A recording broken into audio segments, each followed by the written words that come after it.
तर तिकडे नांदेडमध्ये बंजारा समाजाने मोर्चा काढलाय। मराठा समाजाच्या आरक्षणासाठी हैदराबाद गॅझेट लागू झाले आणि याच हैदराबाद गॅझेटमध्ये बंजारा समाज हा आदिवासी प्रवर्गात असल्याच्या नोंदी आहेत। त्यामुळे आता बंजारा समाजाला अनुसूचित जमातीमध्ये समाविष्ट करावं या मागणीसाठी किनवट तालुक्यात महामोर्चा काढण्यात आलाय।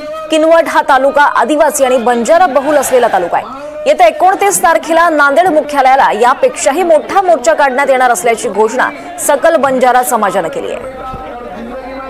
तर एसटी प्रवर्गातून आरक्षण देण्याच्या मागणीसाठी आता बंजारा समाज सुद्धा आक्रमक झालेला आहे। ऊसतोड, वीट भट्टी आणि बांधकाम मजूर म्हणून प्रामुख्याने राज्यात काम करणारा हा बंजारा समाज आहे आणि यांची अनुसूचित जमाती अर्थात एसटी मध्ये यांचं सामील करा अशी मागणी करत हा समाज आता एकवटलाय। जिल्ह्यात लाखोंच्या संख्येने आता मोर्चे निघू लागलेत। मराठ्यांप्रमाणे आम्हालाही हैदराबाद गॅझेटियर लागू करा अशी त्यांची मागणी आहे आणि आता 29 सप्टेंबरला पुन्हा एकदा मोर्चा काढणार असल्याचं कळतंय। आता एसटी प्रवर्गातून आरक्षण देण्याच्या मागणीसाठी बंजारा समाज आक्रमक झालाय। मराठा आरक्षणासाठी हैदराबाद गॅझेट लागू केलं आणि त्याचे हे परिणाम आता दिसायला लागलेले। याच हैदराबाद गॅझेट मध्ये बंजारा समाजाचा उल्लेख हा एसटी प्रवर्गामध्ये करण्यात आलेला आहे आणि त्यामुळे बंजारा समाज आता एसटी प्रवर्गातून आरक्षण मागतोय।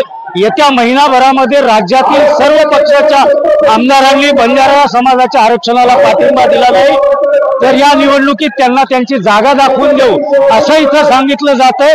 शिवाय महिन्याभरात हे आरक्षण जाहीर झालं नाही तर राज्यातील संपूर्ण बंजारा समाज हा मुंबईच्या दिशेने कूच करेल आणि आपलं आरक्षण आपल्या पदरात पाडून घेईल अशा पद्धतीचं इथं आंदोलक मंच आहेत। आज नांदेड जिल्ह्यातील किनवट तालुक्यात हा शेकडोनी बंजारा समाज एकत्र झालेला आहे।